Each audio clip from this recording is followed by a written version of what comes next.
Yep. So Darktrace, well, the product that we're going to be talking about is called the Enterprise Immune System. So going to keep this as brief as I can. So we're going to start if this clicker works. So just to give you a brief background about the company, Darktrace was founded by world-leading mathematicians from the University of Cambridge and cyber operations experts who were on a daily basis going to large British organizations finding flaws in their security system, even though they invest millions in their antivirus and their firewall. So they left the cyber operation experts to create Darktrace, where the fundamental technology lies in machine learning and mathematics. We currently have over 2,000 deployments worldwide. We're currently growing 600% year on year. I'm sure you can notice at the bottom some of the awards we have won over the past 3 years. These are some of them. Otherwise, we'll be doing a whole presentation about the awards we've won. What do we mean by 2,000 deployments? Darktrace works across all industry verticals. We work with financial services, government, NGOs, charities. No matter how small or large an organization is, Darktrace has the capability of providing that extra security to complement your security stack. Darktrace's belief is that you can no longer, let's say, disconnect your network out of the internet. You cannot just build high walls perimeter around your network and expect not to be hacked. That's not the solution. Because every day we're seeing every network is complex, everyone's different. You need to connect to the internet. Your employees need to be advanced. Your employees need to be communicating to the outside world. And just closing up the network is no longer sufficient, disconnecting people off the internet. So Darktrace, we believe that Darktrace, we see the complex of the environment, of the people's network. And what we do is we give you that extra visibility that your current security stack does not have. So we're seeing a more complex environment. We're seeing enhanced environments. We're seeing a lot of, let's say, connectivities being made to the outside world. And why do we call ourselves the enterprise immune system? Just think of here like your own human immune system. Once you're exposed to a virus, to a bacteria, your immune system will try to quarantine that before you start developing a cold or before you start developing a sweat. So Darktrace is an immune system for your network. We identify threats, ransomware, Shamoon 1, 2, 3, 4, 5, 6, 7, all of them, during the early stages before they become damaging to your network. And how do we do this? We do this by analyzing user behavior and device behavior. Because if you are going to be attacked, if you are going to be hacked, the first thing is going to change is the user behavior or the device behavior. I've given this example so many times today. A printer. Printer should be printing and sending out a notification it's low on ink. But the printer should not be searching your network for closed ports, trying to communicate to the outside world, trying to send documents outside. So Darktrace has the capabilities of saying that this is happening on your network, that your antivirus, that your SOC team will take a long time to gather this information. We provide it to you in real time. So how do we do this? What is the fundamental tool of our technology? We learn self in real time. So we create a pattern of life for all the users' devices on the network, anything with an IP address. We create a pattern of life. We see how they behave on a day-to-day basis. Let's say a typical employee logs in at 9 o'clock, goes home at 5 o'clock. They shouldn't be on the network at 3 o'clock in the morning. So Darktrace has the capability of saying, okay, there is something suspicious on the network because of this user behavior has changed. And we find threats that get through. So we find threats that get through your antivirus and your firewall. We have that capabilities of detecting suspicious and anomalous behavior that the traditional, let's say, legacy approach cannot detect because they use the fundamental rules and signatures. Darktrace does not use rules and signatures. We don't need any prior knowledge of what's good and bad out there. We don't need any prior knowledge of your network. It's based on unsupervised machine learning maths from the University of Cambridge.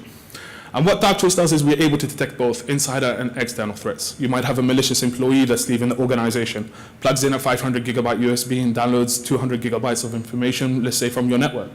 Darktrace has the capability of saying, okay, Mohammed from finance is doing this, this, and this, downloading this document from the network, having access to this file.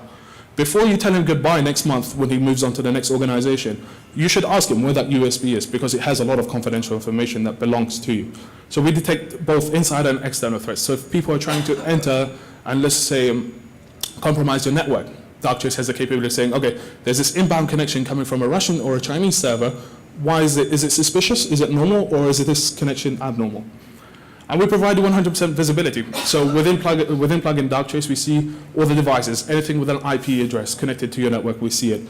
So biggest problem is personal phones. People have their personal phones, they have an application downloaded on it. This application is associated with malware. but my phone is running low and I'm at work. So the first thing I do is plug in the USB in the computer. Now the computer's infected. Once the computer's infected, now the network's infected. This is simply just simple mistakes that people don't take into consideration. We're scalable, so we work from the smallest organization, I think it was a 2-man hedge fund across the road to us in London, and the biggest one we have, let's say, British Telecom, who are our customers and our resellers. Darktrace works on all, let's say, types of environments, networks. We do have virtual appliances. We do work with industrial control systems, SCADAs, cloud, and we do have a physical appliance. So how do we do this? As I was mentioning earlier, we use technology from the University of Cambridge called the recursive Bayesian estimation. Many people claim to say that they do in machine learning, but machine learning is very hard and very complex to get right at the beginning. So what we do, we use this maths in order to determine these subtle and anomalous suspicious behavior. Because we believe every network is different. So financial services will have a complete different network to someone in government. And we take that into consideration, and that's why the machine develops models based on the environment it is set in. So, as I said, I'm keeping this presentation short. I'll take you out for the coffee later. I'm going to pass you to Dr. Salji, who will present a live demonstration of the product and how Darktrace will detect suspicious behavior. Hello, everyone, and welcome to the Darktrace demo environment for the enterprise immune system. See if this loads fully. So what I'm going to do is take you on a quick tour of the user interface and then follow up with a couple of examples of potentially malicious activity which we're alerted to in the threat tray down here, and just go through the basic analysis process. So first of all, you'll notice that once the Darktrace enterprise immune system has been deployed on a network, it begins analyzing the traffic and separating it into separate streams for different devices. This is dependent upon DHCP, so we can keep tracking of the hostname and MAC address while the IPs may change. So here we have just under 40,000 devices being modeled, and their subcategories are shown here. In the top left-hand corner, we have an Omni search bar, which allows us to search for devices by hostname. So if I type mail, it should get up the mail servers. You can search by IP address. This is showing a series of subnets. And I can also search by users. So these credentials are extracted from protocols like Kerberos or POP3, where the username is sent in the clear. And I can finally search by device types as well. So typing DNS will bring up automatically detected DNS servers. What you can see here is the global view of this network. Now, this shows subnets distributed across a number of continents, each one of these cubes representing a different subnet. If I click here, you can see that these are all color-coded. Now, these colors range between blue and yellow to red, and the yellow to red subnets are displaying some form of unusual activity. So if I click on one of these, it will show me a 3D representation of the activity in that subnet during the time shown here. So these blue streams represent the streams of data, and the brighter the stream between these points here, which are the representation of the devices, the more data is being transferred. At the back, we can see the other subnets active during that period of time. I can expand that time period to 15 minutes. You can see a bit more activity. I can also filter by different protocols. So if I want to identify, for example, a DNS server within this network visually, I can either filter first by the UDP transport protocol and follow up with DNS. Now you can see there appears to be one device which is connected to a lot using the DNS protocol, and it happens to be the domain controller, as one would expect.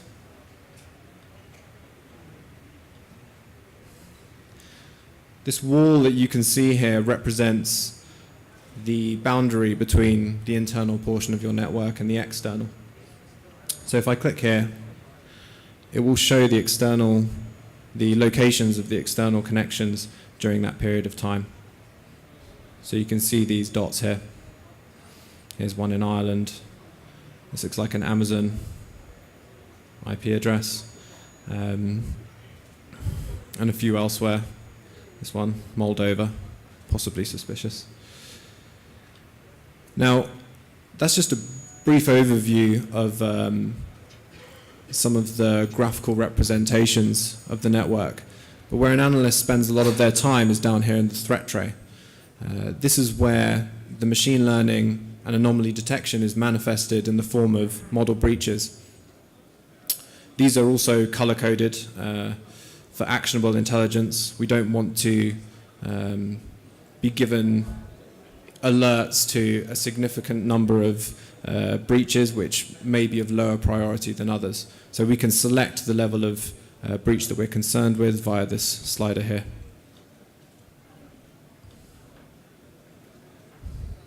What we'll do now is just investigate one of these model breaches, maybe two, dependent on time. So immediately this gives me information to the time of the breach, the device that was involved. If I hover over, you can see that the credential used here is Sue Smith at Holdings Corp. This is the demonstration name of the company. We can also see here that she's tagged. You can see it says tags, watch list, and HR. So we first of all now know that she's a member of Human Resources. You'd expect certain kinds of activity from that device, and we'll look further in and analyze that device behavior at the time of the unusual activity. If I click here, it gives me a breakdown of the, get rid of this, of the connections that were deemed unusual. So we can see here, it really started to begin becoming unusual when there was an increase in the number of internal IPs connected to. So the behavioral modeling understood that her device connects to a certain distribution of devices. When it starts to connect out of that range, it's recognized as unusual. You can see up here, she begins what looks like probing port 445, so for the SMB protocol. She begins probing almost sequentially increasing device IPs, like an address scan. And actually, this behavior is not too dissimilar to that carried out by Shamoon 2. Finally, here you can see that she successfully connects to a file server, and there's an increase in the internal data accessed. So what we can do is take a look at Sue's internal data transfer and get an idea of really whether this is an unusual behavior.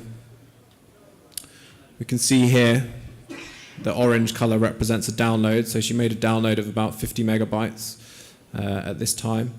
We can search a week either side. We can see that at no other point has she downloaded that quantity of data before. If we look a little bit further and look at the connections around that time, and what I'll do is I will play back the connections. Bring this around here so you can see a bit better. So we can visualize the connections in real time. We can see here that she, after connecting to the file server, queried a series of directories, including an administrator directory, which seems a little bit strange for someone in HR. She then goes on to successfully read, essentially download these files, one involving pricing. Now the interesting thing is that Sue happened to be leaving the company within a few days, and that's why she was put on this watch list. So this would be regarded as an insider threat. She's taking intellectual property that could be damaging to your organization. You can see here this bright data stream represents that large transfer carried out with the file server. Finally, you can see that Darktrace has summarized this unusual activity for a number of reasons. So she carried out an unusual internal data transfer, she connected to an unusual set of devices, and she also failed to connect to a lot of them because their ports were closed. This is definitely unusual activity for someone from HR. So that's just a brief example of a slightly unusual threat that you wouldn't necessarily be able to detect with rules and signatures. So if I can jump back to the presentation.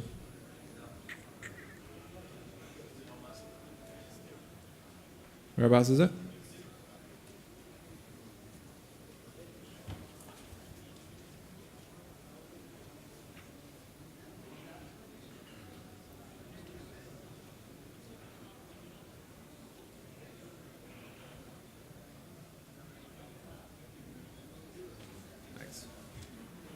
Yeah, I'll just skip through.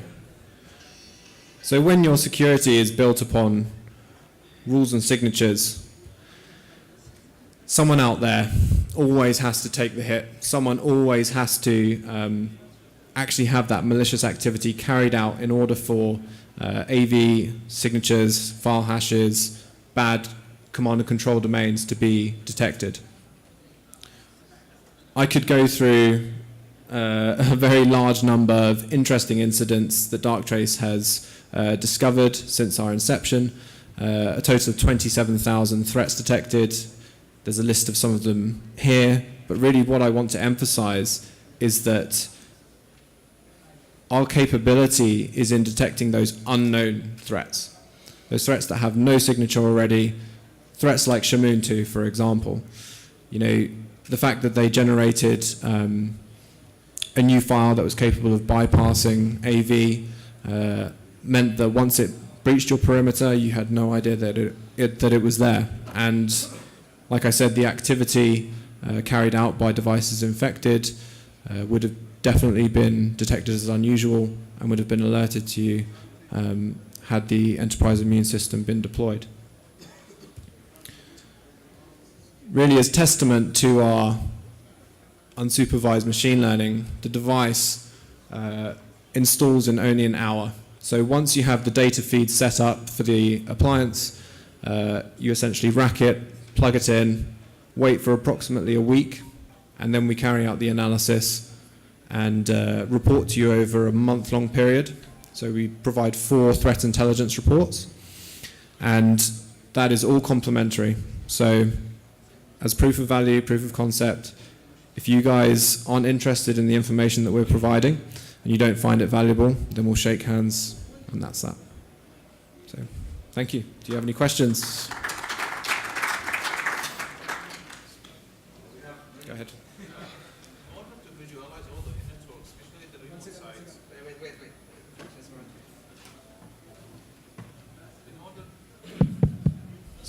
In order to visualize all the network, especially the remote sites, do I have an install as a gateway or an agent on each PC?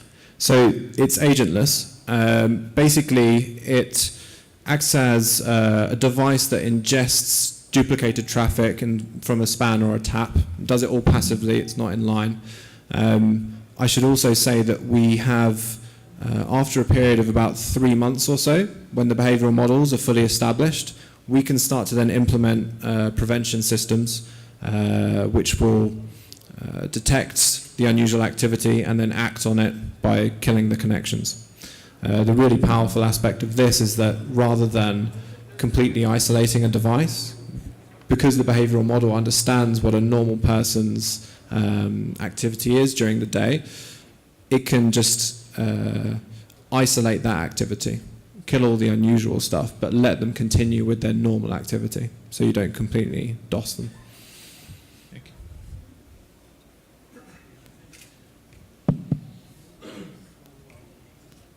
Thank you. Thank you for your presentation. My name is Dr. Basil Al-Sidhan from King Saud University. So I saw the presentation a bit lacking in terms of what models do you use to model normal traffic? How do you guarantee it's clean of any attacks within? How would you verify it is normal or clean? What's the false positives, the false negatives? So many questions haven't been addressed, maybe because of the lack of the time, but could you please touch on that? Yeah, it's quite difficult in these situations, like you don't know how technical to make the talk. So there's a variety of things that we're really modeling. Basically, we calculate certain quantities that we term metrics. These are things that may be of relevance in terms of judging whether a device's activity may be malicious or not. So from very basic quantities like the device connectivity that you saw there, or the amount of data that's being transferred, those are quite basic metrics, but we have others like failed Kerberos logins, connections to Tor, port scans, address scans, all this stuff. The combination and correlation of the unusual behavior within those metrics is really what allows us to lead more towards the conclusion that it's a threat as opposed to just unusual activity.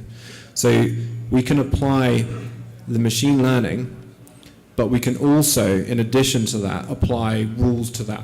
So let's say, for example, I don't want to know about every executable file downloaded because I'm just going to get loads of updates and things that are perfectly reasonable. But maybe I want to know about executable files that have been downloaded from endpoints that have never been recognized on the network before. So Darktrace keeps track of all the domains, all the IPs that are visited by all the devices on the network, gets an idea of whether they're rare or not. We also have advanced detection methods in terms of recognizing algorithmically generated domains. All this stuff wrapped up together in one single behavior suddenly separates between just anomaly, benign anomaly, and potentially malicious anomaly. Yeah, of course. Yeah, just to further conclude, I know we all want to go for a break, we want to go for a walk. We're on the whole stand 8. Please do come sit down with us, have a conversation, any questions you may have. We're just in the other room. Thank you. Thank you. Thank you.